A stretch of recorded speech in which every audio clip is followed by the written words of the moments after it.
లేదా ఇక్కడ చూడాలమ్మా, ఇక్కడ భయం ఉందా, నెమ్మది లేదా, కలవరం ఉందా? ఒకవేళ ఎగ్జామ్స్ లో నేను ఫెయిల్ అయిపోతున్నానే, ఎగ్జామ్స్ లో నాకు తగిన జ్ఞానం లేదు, నా పరీక్షలో నాకు అకాడమిక్ కేసులో నా సబ్జెక్టులో నాకు తగినంత జ్ఞానం లేదన్నప్పుడు నువ్వు బాధపడుతా ఉన్నావా? దేవుని దగ్గరికి రా. ఇప్పుడు ఒక విధమైన కలవరం ఉన్నట్లయితే ఉదయకాలం వేళ దేవుడు తీసివేసి నీకు సమాధానం ఇచ్చేటువంటి దేవుడు. ఈ దినాన్ని మనం నేర్చుకునేటువంటి పాఠము ఏ పాఠము? దీర్ఘశాంతము. ఏం పాఠమా? దీర్ఘశాంతం. ఉందా మనందరూ దీర్ఘశాంతం ఉందా? ఉండదు కదా, చాలా కష్టం. దీర్ఘశాంతం అనేది లాంగ్ సఫరింగ్. కాబట్టి దీర్ఘశాంతం ఏదైనా కానీ మనము వెంటనే షార్ట్ మెథడ్లో ఇన్స్టెంట్లో మనకు ఏదైనా ఫలం పొందాలి. ఏమి తక్కువ కష్టపడాలా, ఎక్కువ ఫలము పొందాలి. కాబట్టి దీర్ఘశాంతం. కాబట్టి ఏదైనా నీ జీవితంలో శ్రమలు వచ్చినప్పుడు, నిందలు వచ్చినప్పుడు, ఎవరైనా నీకు బాధ పెట్టేటప్పుడు నువ్వేం చేయాలా? దీర్ఘశాంతం వహించేటువంటి వారంగా ఉండాలి. కాబట్టి మన యొక్క జీవితంలో మనము దీర్ఘశాంతము కలిగి ఉండేటువంటి వారంగా ఉండాలి. ఆ విధంగా ఉన్నప్పుడు మన జీవితాలు ఆశీర్వదించబడతాయి. యేసుక్రీస్తు ప్రభువు ఆయన చేయలేదు మనకు చెప్పాడు. ఎప్పుడు కూడా ఆయన చేయకుండా మీరు చేయండి అని చెప్పాడు. ఏం చేశాడు యేసుక్రీస్తు ప్రభు వారు? శిష్యుల యొక్క పాదాల సంగీతాక్షణ ఎందుకు చేసినాడు? ఆ పని మాది నేను ఈ విధంగా నేను చేస్తున్నాను కాబట్టి మీరు కూడా ఇతరులకు ఆ విధంగా చేయండి. పేదలు అనుభవించిన వద్దు ప్రభు నా పాదాలు కడగండి అంటే మాది.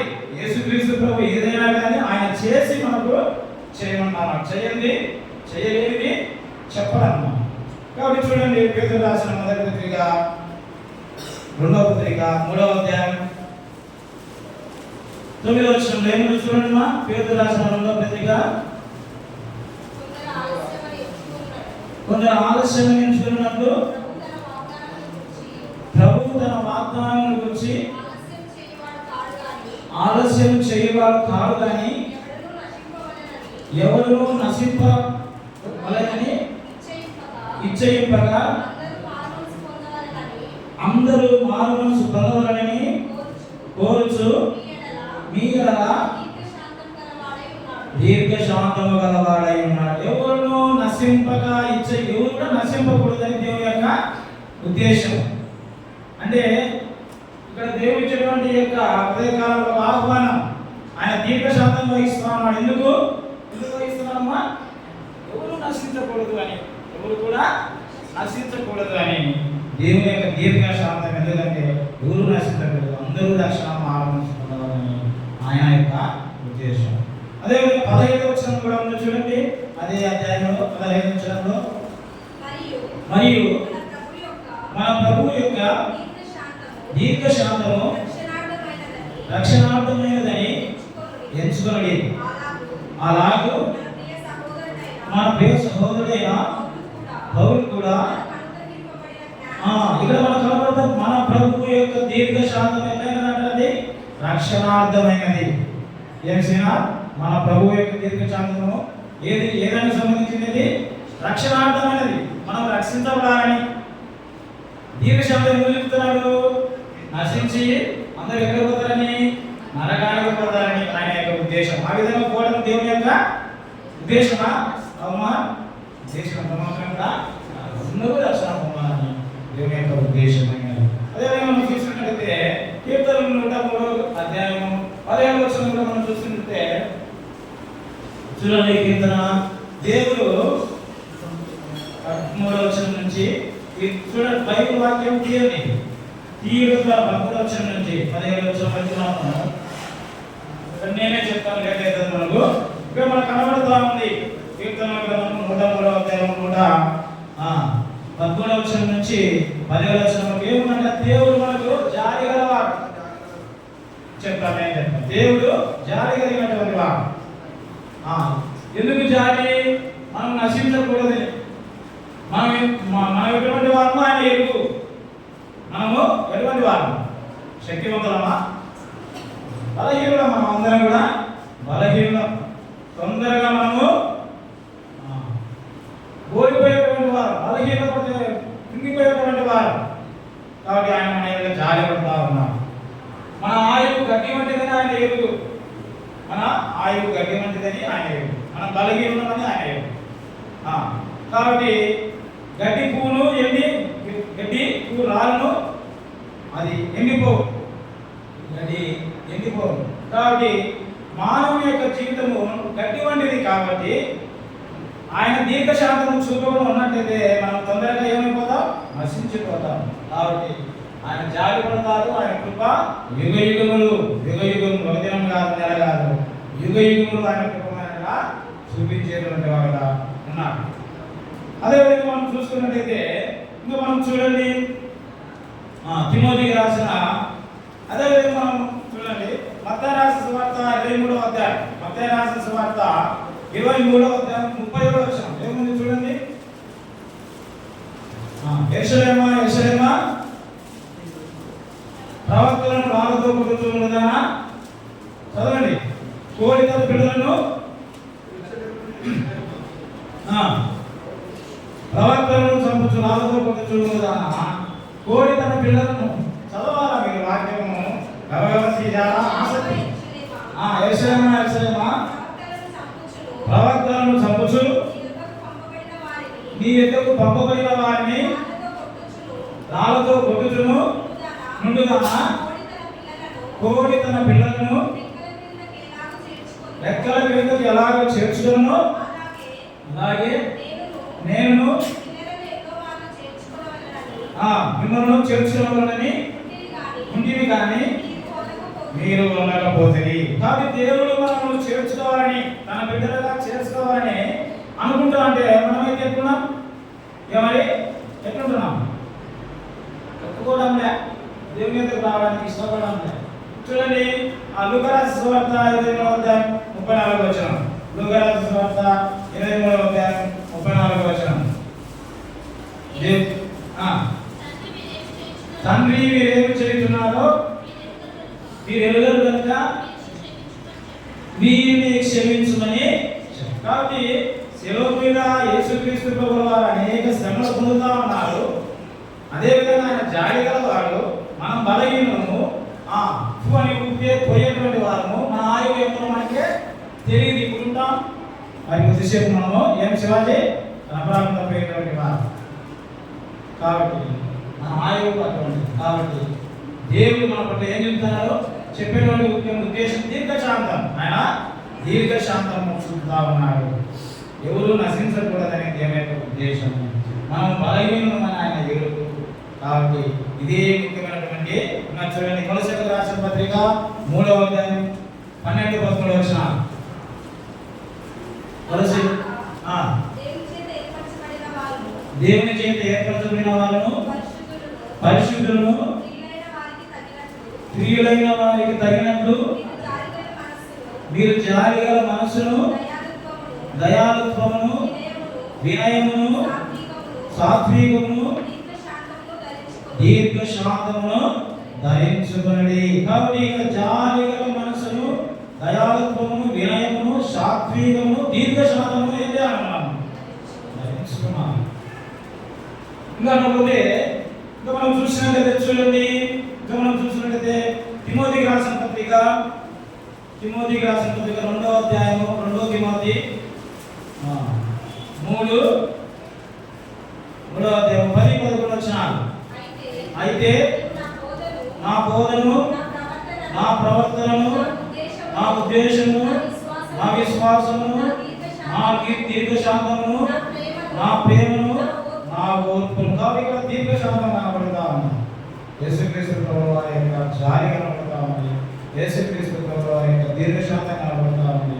యేసుక్రీస్తు ప్రభువు వారి యొక్క ఓర్పు కనబడతా ఉంది. ఆయన యొక్క ప్రార్థన మనకు కనబడతా ఉంది. అంతేకాకుండా చూడండి ఎబ్రీయులకు రాసిన పత్రిక 12వ అధ్యాయం 3-4 వచనాలు చూడండి. ఎబ్రీయులకు రాసిన పత్రిక, మీరు అలసటపడకయు మీ ప్రాణములు విసుగొన్నట్లు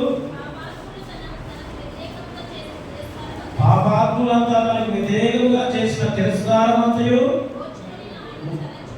ఆయనను తలంచుకొని కనబడుతుంది. ఇక్కడ మనకు ప్రభు యొక్క దీర్ఘశాంతం కాబట్టి ఈ ఉదయకాలం వేళ బీబీసీకి వచ్చిన సంతోషం. అయితే ఇంకా దేవుని హృదయం ఇవ్వకుండా మన ఆయువు గడ్డి వంటిది, మనం ఇంతసేపు కనబడే అంతలో కనబడాలి. అయితే మన ఏడల మనము నశించడానికి సిద్ధంగా ఉన్నటువంటి వాడు. అయితే దేవుడు మనం నశించడం ఎంత మాత్రం కూడా ఇష్టం లేదు. ఆయన అందరి కూడా రక్షణ మార్గం స్వర్గంలో నిశ్చయించినటువంటి వాడు. ఆయన దీర్ఘశాంతాన్ని మన ఎలా చూపుతారు. ఇంకా ఈ ఉదయం యేసుక్రీస్తు వారికి ఇవ్వకుండా ఉన్నట్లయితే ఈ యొక్క ఉదయకాలం వేళ ఈ యొక్క హృదయాన్ని ఆయనకి ఇవ్వడానికి నువ్వు ఇష్టపడు. ఇప్పుడు వచ్చిపోతే ఏం లాభం లేదు, వచ్చిపోతే ఏమీ లాభం. కాబట్టి మనం ఆయన ఒప్పుకోవాలి, సొంత రక్షకుడిగా మనం అంగీకరించి ఉదయకాలం వేళ దేవుడు ఇస్తున్నటువంటి ఆహ్వానం దాన్ని నువ్వు తిరస్కరించకూడదు. నీ హృదయంలోనికి ఇప్పుడే నీ పాపములు ఒప్పుకొని యేసుక్రీస్తు ప్రభువు వారి యొక్క రక్తం ద్వారా నీ పాపములు క్షమించమని అడిగినట్లయితే దేవుని యొక్క ప్రతి పాపమును క్షమించి నిన్ను నీతిమంతునిగా దాని యొక్క కుమారునిగా మనం చేసుకునేటువంటి వారిగా ఉంటాం. అయితే అది దేవుడు రక్షణ గురించినటువంటి ఆహ్వానం. రక్షణ గురించినటువంటి ఆహ్వానం మీకు ఇష్టం ఉండడం దాన్ని నిర్లక్ష్యం చేయొద్దు. దేవుడు దీర్ఘశాంతం చూస్తా ఉన్నాడు. కాబట్టి ఇక్కడ మనం చూసినట్లయితే మన దీర్ఘశాంతం వల్ల మనము అనేక సందర్భాల్లో ఏం చేస్తూ ఉంటాం?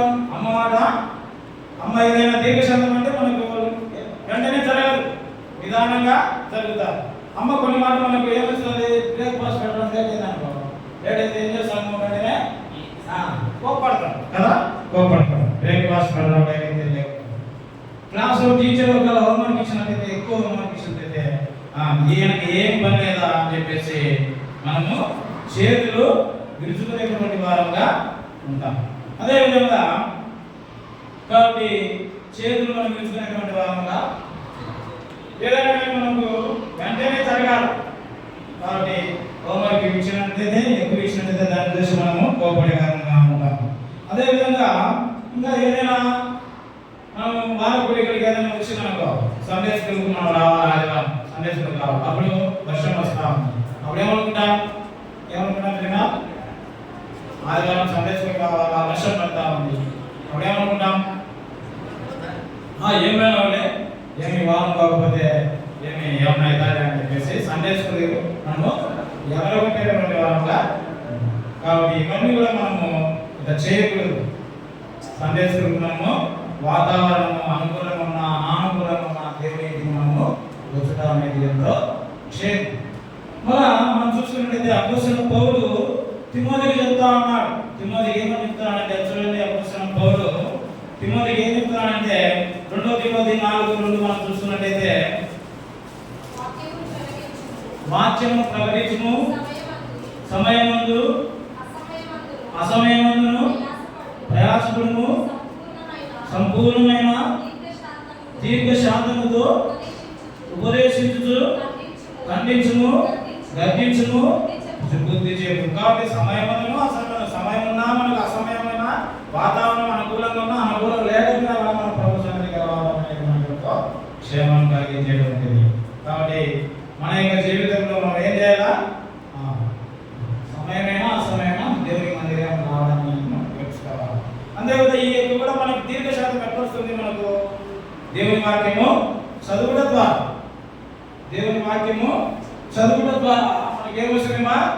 దీర్ఘశాంతం మనందరికీ మనకు రాదు. అదేవిధంగా మనము పరిశుద్ధాత్మ సహాయం పొందడం ద్వారా, పరిశుద్ధాత్మ సహాయం పొందడం మనందరికీ మనకు దీర్ఘశాంతం రాదు. ఎవరన్నా ఏంది నాన్నయ్య మనం ఏమంటాం? ఏంది నీ కథ అని చెప్పేసి అంటాం. అలా వెంటనే అంటే తక్కువ చేసి అనుకుంటారేమో.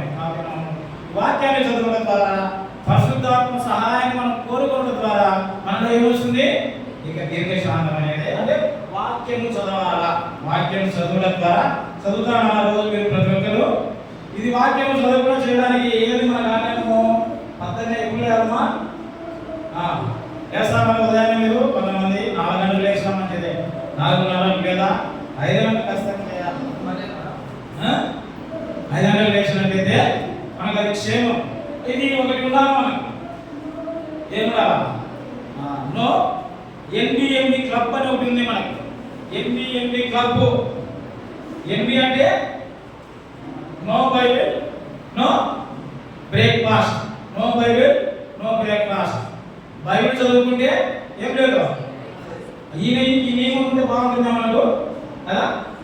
తల్లిదండ్రులు ఆ విధంగా పెడితే తల్లిదండ్రులు పోతాయి ఏదైనా చేస్తాను కానీ అంటే నేను బైబిల్ చదవలేదని నాకు బ్రేక్ఫాస్ట్ పెడతావా అంటే నన్ను ఏం చేయాలనుకుంటున్నాను అనుకో ఆమా అంటాం కదా. తల్లిదండ్రుల మీదకి అయితే నా అమ్మ మీదకి అయితే అడిగితే పోతారు. నేను మనం పని అది మనం ఏం చేయాలా చెప్పేటువంటి అంశము బైబిల్ చదవాలా బ్రేక్ఫాస్ట్ తినాలా. అంటే అవన్నీ కూడా తినాలంటే బ్రేక్ఫాస్ట్ బైబిల్ చదవాలి. ఎన్ని గంటలు లేవా?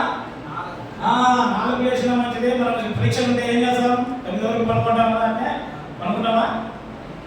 పడుకోకూడదు. 5 గంటలకి లేదా 4 గంటలకి లేచిన మంచిదే. ఫస్ట్ ఎవరికి వాళ్ళ ప్రిఫరెన్స్ దేవుని వాక్యం చదవాలి.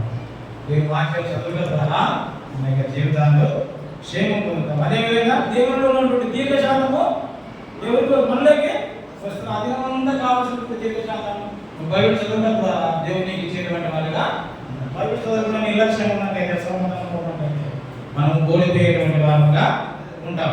మరి అదేవిధంగా ఇక్కడ మనము దీర్ఘశాంతం అనేది తీర్మానం చేసుకోవాలి. త్వరగా కాదు మనం కాదు పట్టుదల కలిగి ఉండాలి. ఏదైనా ఒక పని చేయాలంటే మనకి ఏం ఉండాలా? పట్టుదల కాదా? పట్టుదల లేకపోతే ఏమి చేయలేము. ఏదైనా పని చేయాలంటే మొదట్లో మనకి ఏముంటుంది? బాగా కష్టపడాలా, బాగా చదవాలా, రక్షణ పొందినప్పుడు తినాలా, బాగా బైబిల్ చదవాలా, బాగా ప్రార్థన చేస్తావా అనేటువంటి ఆసక్తి ఉంటుంది. దినాలలో చెప్పేది ఏమైపోతామా? వాళ్ళని ఏమన్నాము ఏం చదివినా రోజు చదివేదే కదా, రోజు చదివే కదా అని అనుకుంటాం. కాబట్టి ఆ విధంగా ఎవరు కూడా ఆ యజమానికి మనం ఆ విధంగా అంటే మనకు ఉద్యోగం ఇస్తారా? మనం అప్పగించిన పనిని చేయలేకపోతే మనం ఉద్యోగంలో పెట్టుకుంటారా? దేవుడి పని అయితే కదా దేవుడు ఏమన్నాడు కదా చేస్తే చేయకుండా దేవుడు అనేది నిర్లక్ష్యమైనటువంటి స్వభావం. కాబట్టి మనం ఆ విధంగా నిర్లక్ష్యమైనటువంటి స్వభావంగా మనం ఉండకూడదు. చూడండి దళితులకు రాసిన పత్రిక 6వ అధ్యాయం 9వ వచనము. దళితులకు రాసిన పత్రిక 6వ అధ్యాయం 9వ వచనం చూడండి. మనము మేలు చేయకయందు విసుగకయందుము మనం అనేక మేలు చేసిమే అని తగిన కాలమందు పంటకు. కాబట్టి మనం ఇతరులు మనకు హాని చేసినప్పుడు కూడా మనం మేలు చేసినప్పుడు మనం తగిన కాలం ఏం వస్తాం? పంటకు వస్తాం. ఈ విధంగా పంటకు వైపుకుండా ఉండడానికి అపవాది ఏం చేస్తారు? మనల్ని బలహీనపరుస్తాడు. అపవాది మనల్ని బలహీనపరుస్తాడు. అప్పుడు నేను చేయవలసినంత చేశాను, నేను నిస్సహాయమైనటువంటి వ్యక్తిని అని చెప్పేసి మనం ఏం చేస్తా ఉంటామంటే మన చేతులను ఆ చేతకాలు నేను దీర్ఘశాంతం చూపలేకపోయినా కాబట్టి చేతులను కట్టేసుకుంటాను. దీర్ఘశాంతం నేను సహించలేకపోయినా అని చెప్పేసి చేతులు కట్టేసుకునేటువంటి వాళ్ళ ఉంటాం. అయితే మనం ఎవరి మీద ఆధారపడాలా? దేవుని మీద, ప్రార్థన మీద మనము ఆధారపడవలసినటువంటి వారుగా ఉన్నాం. ప్రార్థన మీద మనము ఆధారపడవలసినటువంటి వారుగా ఉన్నాం. ప్రార్థన లేకపోతే ఇక వాక్యం చదువుకున్న ఆత్మ సహాయం మనం పొందకుండా మన జీవితంలో ఏమి కూడా మనం చేయలేము. కాబట్టి కొన్నిసార్లు మనము మన చేతులు ఏమి చేయలేని చేయవలసిందంతా చేశానని చెప్పి సహాయం చెప్పేసి మన చేతులను కట్టుకునేటువంటి వారుగా ఉంటాం. అయితే ఎప్పుడైతే నువ్వు ప్రార్థన జీవితం అనేది అనుభవం వెళ్ళినట్లయితే దేవుడు నా యందు మీరు మీ యందు నా మాటలు ఉంచిన మీకు ఏది ఇష్టమో కొందరు నేను చూపలేకపోతాను విరోధంలో పడతా నాకు ఆ యొక్క దీర్ఘశాంతం చూపగలిగినటువంటి శక్తిని నాకు దయచేయండి. ప్రార్థన అడిగినట్లయితే దేవుడు నీకు దీర్ఘశాంతం ఇచ్చేటువంటి వారుగా ఉండాలి. అదేవిధంగా మనం శత్రువులను దీర్ఘశాంతము శత్రువులను మనం ప్రేమించాలి కదా. మనకు విరోధంగా లేచేటువంటి వారి పట్ల మనం ఏం చేస్తాం? వారు నాకు విరోధం చెప్పేసి వారిని మనము కట్టుకట్టేయటం. వాడు నాకు శత్రువు వాంతి నేను మాట్లాడేదని చెప్పేసి యేసుక్రీస్తు ప్రభువు వారు ఏం చేసినామా? మన శత్రువులను ప్రేమించారు. యేసుక్రీస్తు ప్రభువు వారు శత్రువులను ప్రేమించారు. ఎక్కడ ప్రేమించినాడు ఆయన? శిలువలో ప్రేమిస్తూ వచ్చిన. అదేవిధంగా మత్తయి రాసిన సువార్త 9వ అధ్యాయం 9-10 వచనాలు అక్కడ మత్తయి రాసిన సువార్త 9వ అధ్యాయము 9వ అధ్యాయము 10-11 వచనాలు. మత్తయి రాసిన సువార్త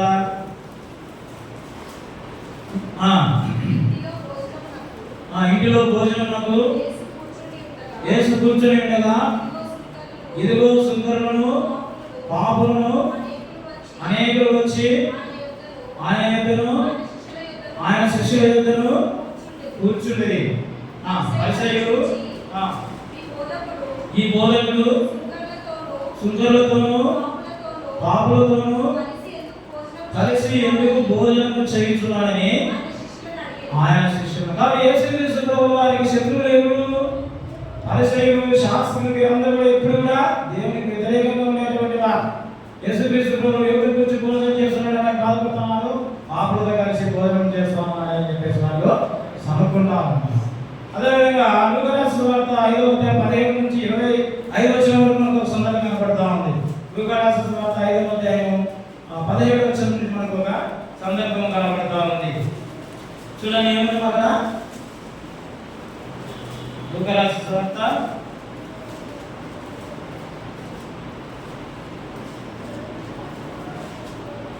5వ అధ్యాయం, లూకా రాసిన సువార్త 5వ అధ్యాయం 17 చెప్పమా.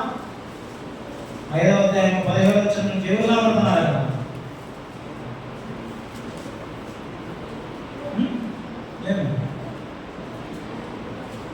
ఒకనాడు బోధించుడుగా గలిలయ దేశము యూదయ దేశంలో ప్రతి గ్రామం నుండి యెరూషలేము నుండి వచ్చిన పరిసయ్యులు ధర్మశాస్త్రులు కూర్చుని ఉండగా ఆయన స్వస్థపరిచినట్టు ప్రభు శక్తి ఆయనకున్నాను.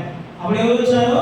పక్షవాయు గల ఒక మనిషిని తీసుకుని వచ్చినాం. పక్షవాయు గల ఒక మనిషిని యేసుక్రీస్తు ప్రభువుకి ఇంట్లో బోధిస్తూ ఉంటే తీసుకుని వచ్చినాం.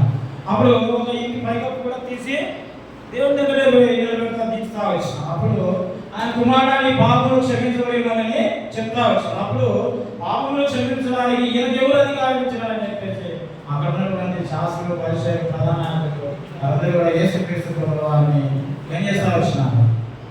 దుర్నాడుతా వచ్చినారు. అదేవిధంగా కొరింథీయులకు రాసిన పత్రిక 11వ అధ్యాయం, మొదటి కొరింథీయులకు రాసిన పత్రిక 11వ అధ్యాయం 4వ వచనం, ప్రేమ దీర్ఘకాలము సహించును. కాబట్టి యేసుక్రీస్తు ప్రభువు వారి ప్రేమను బట్టి వారిని ఏం చేసి వచ్చిన శత్రువులను సహిస్తా వచ్చిన. మనం కూడా మన యొక్క జీవితంలో ఏం చేయాలి? శత్రువులను బాధపడకూడదు. ఏ ఒక్కరు నీతో సరిపోయిన వారు, నీతో సహకరించిన వారితో నువ్వేం చేయాలా? పక్కడాలా? వారి గురించి ప్రార్థన చేయాలి, సహించాలి. ఏదైనా సహించాలి నీ జీవితంలో దీర్ఘశాంతం మేలు నువ్వు అనుభవించగలుగుతావు. యేసుక్రీస్తు ప్రభువు ఏ రోజు కూడా ఏం చేసి వచ్చినాడు? చూడండి 23వ అధ్యాయం 23వ అధ్యాయం లూకా రాసిన సువార్త 23వ అధ్యాయం 7వ వచనం మనం చూస్తున్నట్లయితే యేసుక్రీస్తు ప్రభువు వారు తుర్నాడుతా వచ్చినారు, అపహసిస్తూ వచ్చినారు.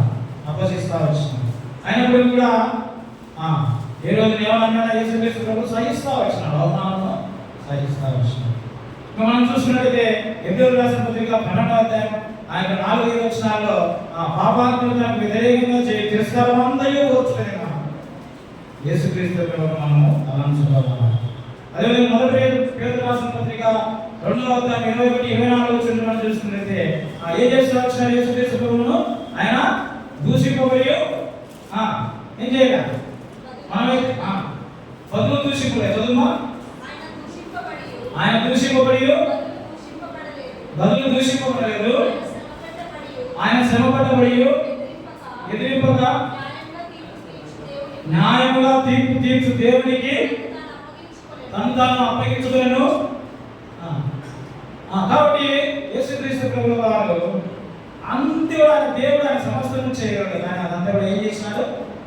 ఓర్చుకున్నాడు.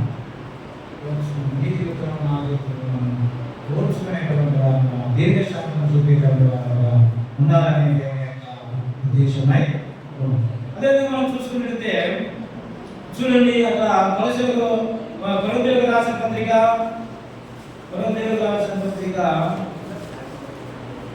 లేదా దానికంటే ముందుగా పేతురు రాసిన మొదటి పత్రిక 4:16 ఇవన్నీ కూడా మనం దీర్ఘశాంతానికి సంబంధించినటువంటివే.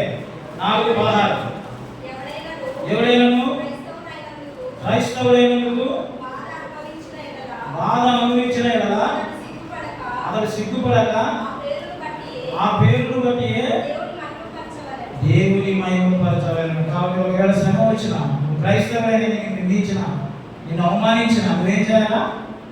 సిగ్గుపడవచ్చు. దేవుని నువ్వేం చేయాలా? చూడండి 2 కొరింథీయులకు రాసిన పత్రిక 10వ అధ్యాయం 4వ వచనం. 2 కొరింథీయులకు 10:4 మా యుద్ధ ఉపకరణములు శరీర సంబంధమైనవి కావు కానీ దేవుని యొక్క దుర్గములను పరద్రోహించాలంత బలము గలవై ఉన్నది. కాబట్టి అదే విధంగా యెషయా 14:54-15 చూడు. యెషయా 54:17 నీకు విరోధంగా ఊపిపుకున్న ఏ ఆయుధము వర్ధిల్లదు. నువ్వు దుర్నిశాతం కలిగి ఉన్నట్టయితే, నువ్వు క్రైస్తవుడైనట్టు ఒకవేళ తులనాడుతా ఉన్నట్టయితే, నువ్వు సిగ్గుపడినక్కర్లేదు. నీకు విరోధంగా ఊపిపోయినట్టు ఏ ఆయుధం కూడా. అంతేకాకుండా నువ్వు వాళ్ళ గురించి ఏం చేయాలా? ప్రార్థన చేయాలి. వారితో వాదం పెట్టుకోవాలి. అదే వాదం పెట్టుకోవడం ద్వారా మన జీవితం మన దీర్ఘశాంతం వదలైనటువంటి వారమా. అదేవిధంగా మనం చూసినట్టయితే కొన్ని ఫలాలు మాత్రమే మనలో ఫలిస్తూ ఉంటాయి.